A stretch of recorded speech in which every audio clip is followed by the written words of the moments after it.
ಆನಂದ ಗಣಪತಿಯೇ ನಿನಗೆ ವಂದನೆ, ಆನಂದ ಗಣಪತಿಯೇ ನಿನಗೆ.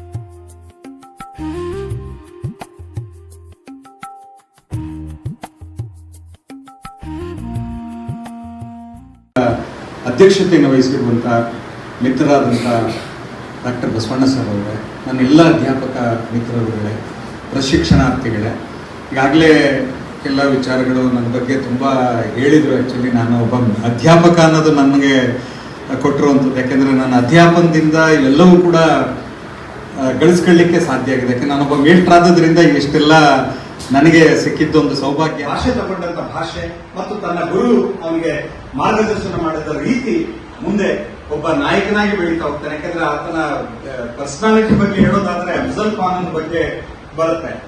ಮುಸ್ಲಿಂ ದಾಖಲೆಗಳಲ್ಲಿ ಹೇಳುತ್ತೆ, ಅಫ್ಜಲ್ ಖಾನ್ ಅಜಾನುಭಾವ ವ್ಯಕ್ತಿತ್ವದ ಮುಂದೆ ಶಿವಾಜಿಯ ದೈಹಿಕ ಇದು ಬಹಳ ಕುಬ್ಜ ವ್ಯಕ್ತಿ, ಆದ್ರೆ ಅವನ ಮನಸ್ಸಿನ ದೃಢತೆ, ಧೈರ್ಯ ಅದು ಪ್ರಾಯಶಃ 10 ಸಿಂಹಗಳಿಗೆ ಇರಬೇಕಾದಷ್ಟು ತಾಕತ್ತು, ಧೈರ್ಯ ಅವನು ಇದ್ದದ್ರಿಂದ ಅಫ್ಜಲ್ ಖಾನ್ ಅಂತ ವ್ಯಕ್ತಿಯನ್ನ ಏಕಾಂಗಿಯಾಗಿ ಅವನ್ನ ಮುಂದೆ ಬಂದಂತ ಪೇಶ್ವಾಗಳ ಕಾಲದಲ್ಲಿ ರಾಜಕಾರಣ ಹೇಗೆ ನಾವು ಅದು ಸ್ಥಿತ್ಯಂತರ ಅಂತ ನಾವು ಹೇಳ್ತೀವಿ. ಸ್ಥಿತ್ಯಂತರ ರಾಜಕಾರಣದ ಕಾಲಘಟ್ಟ, ಅದು ಸ್ಥಿತ್ಯಂತರ ರಾಜಕಾರಣದ ಕಾಲಘಟ್ಟ, ಟ್ರಾನ್ಸಿಷನ್ ಪೀರಿಯಡ್ ಅದು ರಾಜಕಾರಣದ ಹಿನ್ನೆಲೆಯಿಂದ ನೋಡಿದಂತ ಸಂದರ್ಭದಲ್ಲಿ. ಯಾಕಂದ್ರೆ ಈಗಾಗಲೇ ಮುಘಲರಿಗೆ ಅಕ್ಬರ್ನ ನಂತರದಲ್ಲಿ, ಶಹಜಹಾನ್ ನಂತರದಲ್ಲಿ ಹೆಚ್ಚು ಕಡಿಮೆ ಅವರ ಇಳಿಕೆ ಬರ್ತಾ ಹೋಗ್ತಿದೆ. ಔರಂಗಜೇಬನ ಕಾಲದಲ್ಲಿ ಬಹಳ ದೊಡ್ಡ ಸಾಮ್ರಾಜ್ಯ ಕಟ್ಟಿದ.